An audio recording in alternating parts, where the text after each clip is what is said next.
moisturizer untuk kulit berminyak pasti. Oke, untuk memilih kandungan moisturizer untuk kulit berminyak, yang pertama adalah pilih base cream.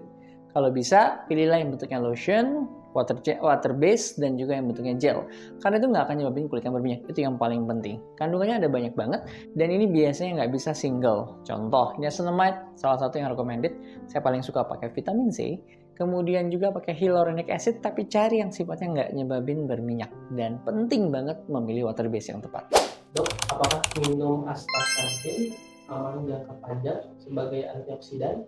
Menurut saya, astaxanthin itu aman dipakai jangka panjang asal nggak boleh berlebihan. Kenapa? Karena dia larut dalam minyak. Dan astaxanthin yang paling bagus kita ambil dari krill oil karena dia mengandung kombinasi banyak hal, ada omega 3-nya dan juga ada astaxanthin, jadi jauh lebih efektif. Dokter, kalau kandungan dalam skincare yang baik untuk flek hitam itu apa ya? Sebenarnya untuk kasus flek hitam itu ada banyak faktor, ada 3 hal yang harus kita perhatikan.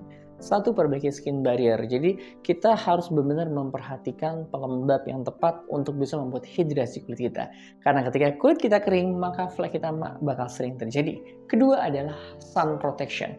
Maka memilih sun protection itu adalah yang paling penting, dan juga carilah yang sifatnya adalah mineral sunscreen yang memang sifatnya kadang-kadang agak white case, tapi dia sifatnya bisa melindungi jauh lebih kuat.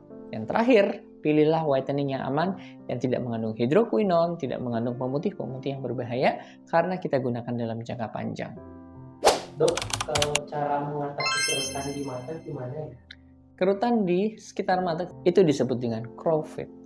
Jujur, agak sulit kalau kita dengan menggunakan krim. Walaupun sekarang ada krim-krim yang sifatnya peptide, botox like serum atau apapun itu, agak sulit untuk melakukan hal seperti itu kecuali kita melakukan tindakan invasif seperti akupunktur, botox, itu jauh lebih efektif. Kalau pakai sunscreen sesuai anjuran tapi tetap aja penuaan di bagian mata, dok, kenapa ya? Padahal usia masih 26 tahun.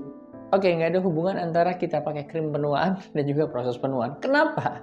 Karena krim Anda tidak cukup untuk memperbaiki aging proses. Usia 26 tahun, jangan kaget, proses penuaan terjadi starting dimulai usia 20 tahun. 25 tahun mulai muncul gejala preklinis, dan saat itulah kita harus menjaga mulai dari dalam, mulai memperbaiki lifestyle kita, terutama menggunakan HP, radiasi, nggak pernah olahraga, begadang. Itu penyebab aging proses yang paling sering terjadi.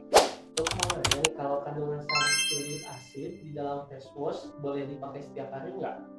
Tergantung keluhannya.